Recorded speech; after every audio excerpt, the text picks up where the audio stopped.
بسم اللہ الرحمن الرحیم۔ روم کے ایک جنگجو بہادر نے حضرت عمر رضی اللہ عنہ کے زمانے میں مسلمانوں کی ایک جماعت کو قید کر لیا اور شاہ روم سے بیان کیا کہ مسلمانوں میں ایک شخص نہایت طاقتور اور بہادر قسم کا انسان ہے جس کو دیکھ کر بھی خوف معلوم ہوتا ہے۔ یہ سن کر بادشاہ روم نے اس شخص کو دیکھنے کے لیے طلب کیا۔ اس زمانہ کے دستور کے مطابق شاہ روم کے سامنے ایک زنجیر لگی ہوئی تھی جس کی وجہ سے باہر آنے والے کو بادشاہ کے سامنے جھک کر آنا پڑتا تھا۔ جب اس مرد مومن نے زنجیر دیکھی اور معلوم ہوا کہ اس کے نیچے سے جھک کر آگے جانا ہوگا تو اس نے بادشاہ کے پاس جانے سے انکار کر دیا۔ تب شاہ روم نے اس زنجیر کو اٹھانے کا حکم دیا کہ وہ شخص اس کے پاس آ سکے جس کو دیکھنا اور اس سے باتیں کرنا منظور تھا۔ چنانچہ جب وہ شخص بادشاہ کے پاس گیا تو بادشاہ نے اس شخص سے کہا کہ تم ہمارے دین میں داخل ہو جاؤ تاکہ میں اپنی انگوٹھی تم کو پہنا کر روم کی سلطنت عطا کر دوں۔ یہ سن کر اس مرد مومن نے دریافت کیا کہ دنیا کا آخر کتنا حصہ تیرے قبضہ میں ہے؟ بادشاہ کہنے لگا کہ دنیا کا تقریباً تہائی یا چوتھائی حصہ میرے قبضہ میں ہے۔ اس مرد مومن نے جواب دیا کہ اگر پوری دنیا تیرے قبضہ میں اور جواہرات سے بھری ہوتی اور تو ایک دن کی اذان کے عوض مجھے دیتا تو میں اس کو تب بھی قبول نہ کرتا۔ تو اپنی سلطنت کے عوض میرا ایمان خریدنا چاہتا ہے۔ شاہ روم نے یہ سن کر دریافت کیا کہ اذان کیا چیز ہے؟ مرد مومن نے جواب دیا کہ اشہد ان لا الہ الا اللہ و اشہد ان محمد رسول اللہ۔ اذان ہی کا ایک کلمہ ہے۔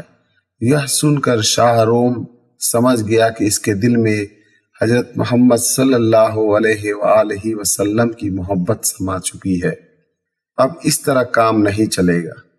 یہ سوچ کر اس نے حکم دیا کہ اچھا، ایک دیگ میں پانی کھولا کر اس شخص کو اس میں ڈال دیا جائے تاکہ کھولتے پانی میں پڑ کر اس کا کام تمام ہو جائے یا خوف کھا کر اپنے دین سے پھر جائے۔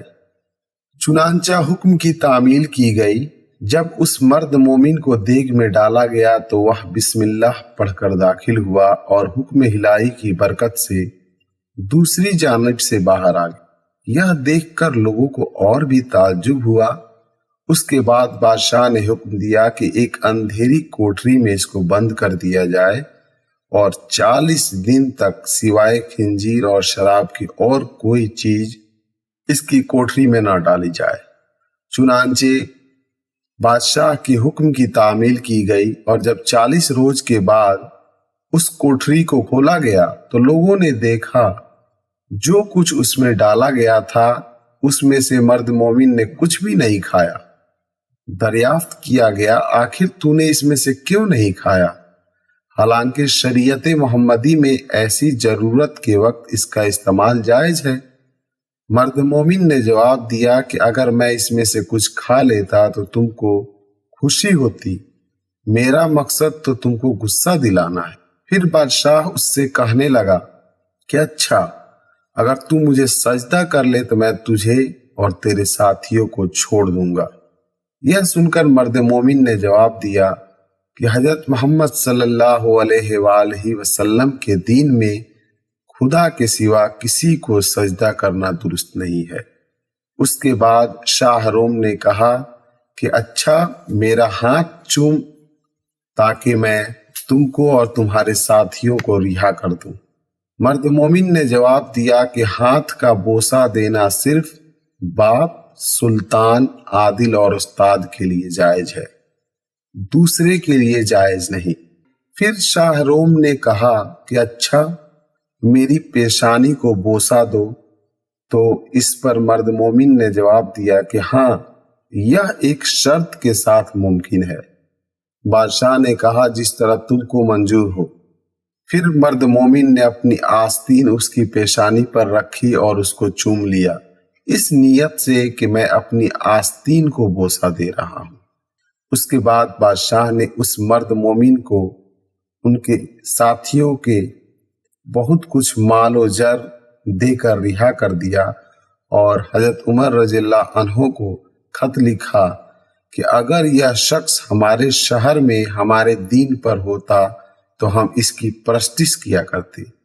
چنانچہ جب وہ شخص مرد مومن حضرت عمر رضی اللہ عنہ کی خدمت میں حاضر ہوا تو آپ نے حکم دیا کہ مال سب کا سب اپنے ہی لیے مخصوص نہ کر لو، بلکہ اس میں سے رسول اللہ صلی اللہ علیہ وآلہ وسلم کے شہر کے لوگوں کو بھی شامل کر لو۔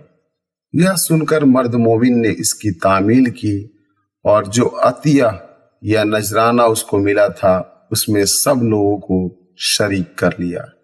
اس لیے جو شخص ایمان اور پورے خلوص کے ساتھ اللہ پر بھروسہ کرتا ہے، اللہ تعالی ہر حال میں اس کی مدد فرماتا ہے۔